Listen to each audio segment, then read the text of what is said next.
जय श्री राम, जय बालाजी महाराज। कैसे हैं दोस्तों?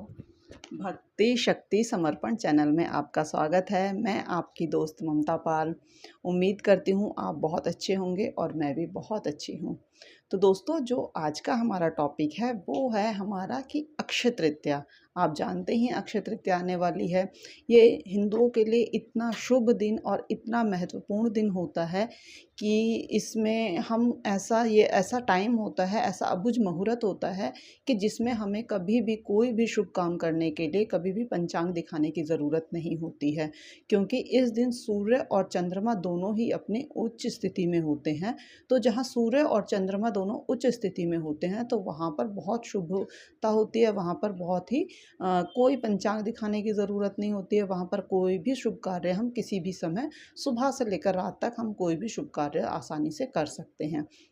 इसमें हम शादी ब्याह से लेकर कुछ भी सामान खरीदने से लेकर अपने घर का निर्माण करने से लेकर हम कोई भी शुभ और मांगलिक कार्य हम इसमें कुछ भी कर सकते हैं।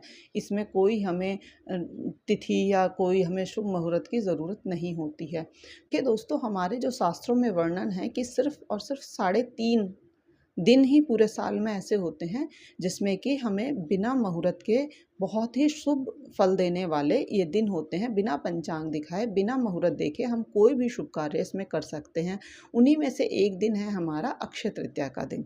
इस दिन हमारे पास बहुत सारे उपाय हम कर सकते हैं, कुछ भी कर सकते हैं। हम इस अपनी घर गृहस्थी से रिलेटेड, अपने परिवार से रिलेटेड, अपने काम धंधे से रिलेटेड, अपनी परीक्षाओं से रिलेटेड, अपनी पढ़ाई से रिलेटेड आप जैसा भी कोई भी उपाय करेंगे वो बहुत ही फल देने वाला होगा। तो दोस्तों, इस बार की अक्षय तृतीया इतनी खास क्यों है? इस बार की अक्षय तृतीया है 10 मई 2024 को अक्षय तृतीया पड़ रही है। और इस बार इतनी खास क्यों है? क्योंकि दोस्तों, इस बार जो अक्षय तृतीया है उसमें 5 संयोगों के साथ, शुभ संयोगों के साथ अक्षय तृतीया आ रही है। सबसे पहला जो शुभ संयोग है वो है गज केसरी योग। गज केसरी योग वैसे ही बहुत शुभ संयोग होता है, क्योंकि गज केसरी योग में चंद्रमा और बृहस्पति की युति होती है। चंद्रमा और बृहस्पति की युति से गज केसरी योग बनता है और वो बहुत ही शुभ योग होता है। इसी के साथ साथ 5 शुभ योग और भी हैं, जैसे धन योग, शश योग, मालव योग और रवि योग। इस तरह से ये बहुत ही, और ये इस बार 100 साल के बाद ये शुभ संयोग हमारे बन रहे हैं, तो इस वजह से भी ये बहुत ज़्यादा खास है। और जितने भी मैं करें जिससे कि हमारे घर में सुख शांति समृद्धि बने, धन का वैभव आए, हमारे घर में संपन्नता आए और हमारे जो भी कलेश हैं, जो भी हमारे बिगड़े हुए काम हैं, वो सब सुधर जाएं, वो सब संपूर्ण हो जाएं। क्या हनुमान जी का ऐसा पहला उपाय हम जानेंगे हनुमान जी से रिलेटेड, कि हम हनुमान जी का ऐसा क्या उपाय करें जिससे कि हमारे सभी तरह के बिगड़े काम बन जाए।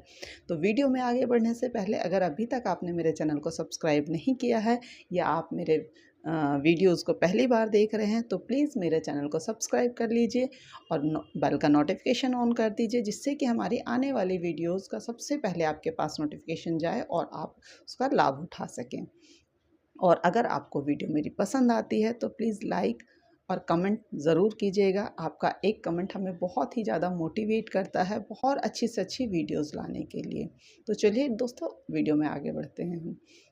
तो जैसे मैंने आपको बताया कि पहला जो हमारा उपाय होगा वो हमारा हनुमान जी से रिलेटेड है, कि इसी दिन हमारा जो राम जी का युग था, उस युग का हमारा ये त्रेता युग था, उस युग का हमारा इसी दिन से शुरुआत हुई थी। तो प्रभु श्री राम और माता सीता के साथ साथ अगर हम हनुमान जी की भी पूजा इस दिन करते हैं तो हमें बहुत ही शुभ फलों की प्राप्ति होती है।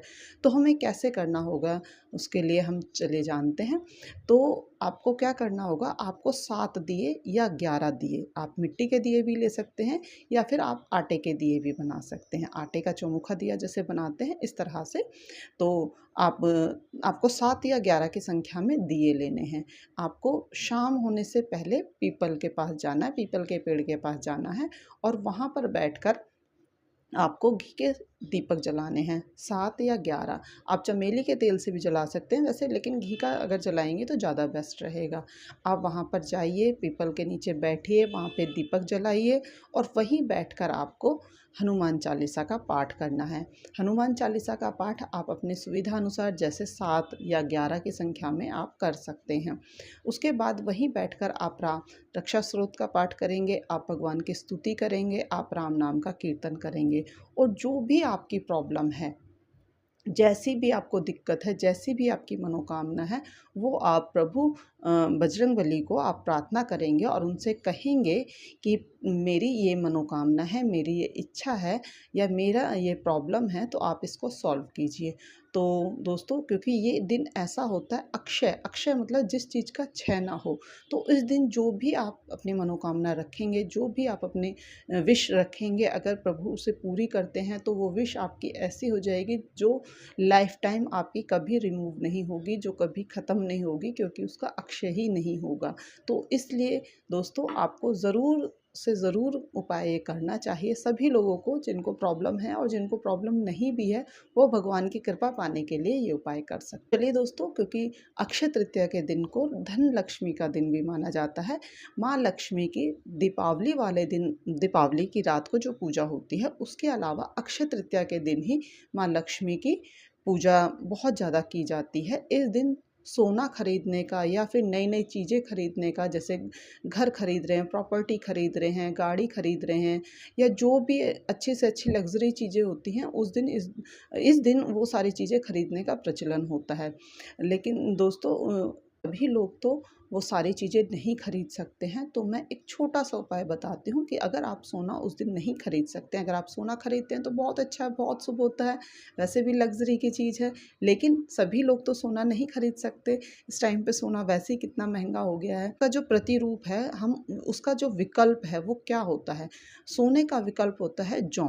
जौ आप जानते ही होंगे, जो बोए भी जाते हैं, हमारे जो नवरात्रि के समय पर हम उगाते हैं, खेतड़ी करते हैं, उसमें हम जौ डाल के उगाते हैं। तो वही जौ आपको लेने हैं, या तो आप सवा पाव ले सकते हैं या आप सवा किलो ले सकते हैं, जितनी आपको मात्रा लेनी है आप ले सकते हैं। और आप एक पीला कपड़ा लेंगे, जैसे कि रुमाल के साइज़ का आप ले सकते हैं कपड़ा, पीला कपड़ा लेंगे, उसमें एक 5 का सिक्का डालेंगे और 5 गाँठ हल्दी की आप उसमें रखेंगे। तो दोस्तों, ये आप इसकी एक पोटली बनाएँगे और इस पोटली को आप अपने तिजोरी में रखेंगे। आप टाइम टू टाइम आप देखेंगे कि थोड़े टाइम के बाद आपका ये किया हुआ काम आपको घर में कितनी धन की बरकत करता है। अगर किसी भी तरह से आपको कोई प्रॉब्लम है धन से संबंधित, तो इससे हमारे रास्ते खुलते हैं धन लक्ष्मी आने के, धन वैभव आने के, हमारी संपन्नता बढ़ने के। तो ये तो हो गया दूसरा उपाय। दोस्तों, इसके साथ में हम जान लेते हैं अगला उपाय, कि जिन बच्चों की शादी ब्याह नहीं हो रहे हैं, जिन भाई बहनों के शादी ब्याह नहीं हो रहे हैं या उनके बच्चों के शादी नहीं हो रही है या फिर शादीशुदा ज़िंदगी में कलेश बना हुआ है, तो उसके लिए हम ऐसा क्या उपाय करें अक्षय तृतीया के दिन, जो कि हमारा वो बहुत के लिए दोस्तों, हमें क्या करना होगा कि हमें सुबह नहा धो के भगवान विष्णु की आराधना करनी है। उसके बाद एक जटा वाला सूखा नारियल लेकर हमें जाना है पीपल के पेड़ के पास में। आप पीपल के पेड़ के पास जाएँगे, वो जटा वाला नारियल लेकर आप 7 परिक्रमा पीपल की करेंगे। 7 परिक्रमा पीपल की करने के बाद में आप वो जो नारियल है, जटा वाला नारियल है, वो पीपल पर आप अर्पित करेंगे। पीपल देवता को अर्पित करके आप अपनी मनोकामना बोलेंगे, उनको प्रार्थना करेंगे कि या तो अगर आपके बच्चों की शादी नहीं हो रही है तो आप उनके लिए प्रार्थना करेंगे, या आप खुद हैं जिनकी शादी नहीं हो पा रही है, चाहे लड़का या लड़की, उसमें कोई प्रॉब्लम नहीं है, कोई भी कर सकता है, उनके निमित्त उनके पेरेंट्स भी कर सकते हैं, या फिर आपकी शादीशुदा ज़िंदगी में कोई प्रॉब्लम आ रही है, तो ये आप सब कोई भी ये उपाय कर सकता है। पीपल देवता को वो अर्पण करके आप उनसे अपनी मनोकामना बोलेंगे, अपनी प्रार्थना बोलेंगे कि इस तरह की मेरे ये परेशानी है, तो प्लीज़ आप सॉल्व कर दीजिए। तो ये देखेंगे, ये सिर्फ़ आपको एक ही बार करना है और इस उपाय से आपको कितना इफ़ेक्ट लगता है। बहुत ही इफ़ेक्टिव रेमेडी है, बहुत लोगों ने आज़माई हुई है, तो आप भी एक बार करके देखिएगा इसको। ठीक है दोस्तों, अब हम दूसरा उपाय जान लेते हैं कि अगर हमारी शादीशुदा ज़िंदगी में परेशानी आ रही है या फिर हमारा घर नहीं बस पा रहा है, तो उसके लिए हम क्या करें। उसके लिए दोस्तों, आपको शिवालय जाना है, शिव मंदिर में जाकर आपको शिव जी का, या तो आप खुद पंचामृत से रुद्राभिषेक कर सकते हैं, जिस तरह से उसमें दूध, दही, घी, शक्कर ये सारी चीज़ें मिलाकर आपको उनका अभिषेक करना है, या फिर आप रुद्राभिषेक भी करवा सकते हैं उस दिन। ये भी बहुत ही ज़्यादा शुभ फल देने वाला होता है। भगवान भोलेनाथ की अगर हम पूजा करते हैं इस दिन, तो इससे भी हमारे घर में बहुत शुभता आती है। अगर हमारे घर गृहस्थी में किसी भी तरह का कलेश है, तो वो ख़त्म होता है और हर तरह से हमारे घर में संपन्नता आती है। तो आप ये उपाय कर सकते हैं। आप शिवालय में एक पानी का मटका भी दान कर सकते हैं। दोस्तों, जैसा कि हम सब जानते ही हैं कि जो ये बैसाख की जो तृतीया होती है, उसको हम अक्षय तृतीया का त्योहार मनाते हैं। तो यहाँ से गर्मी हमारी बहुत ज़्यादा स्टार्ट हो जाती है, तो हम जो पानी का मटका अगर हम दान करते हैं, तो उससे जैसे दूसरों को उसको उसका पानी पीकर शीतलता मिलती है, तो ऐसे ही हमारे जीवन में भी उससे शीतलता आती है, हमारे परिवार में भी सुख शांति बनती है। तरह की सुख समृद्धि है, संपन्नता है, वैभव है, तब भी आप इनमें से कोई भी उपाय कर सकते हैं अपने घर में, और उस चीज़ को स्थिर रखने के लिए और अपने घर में संपन्नता बढ़ाने के लिए, सुख शांति बढ़ाने के लिए।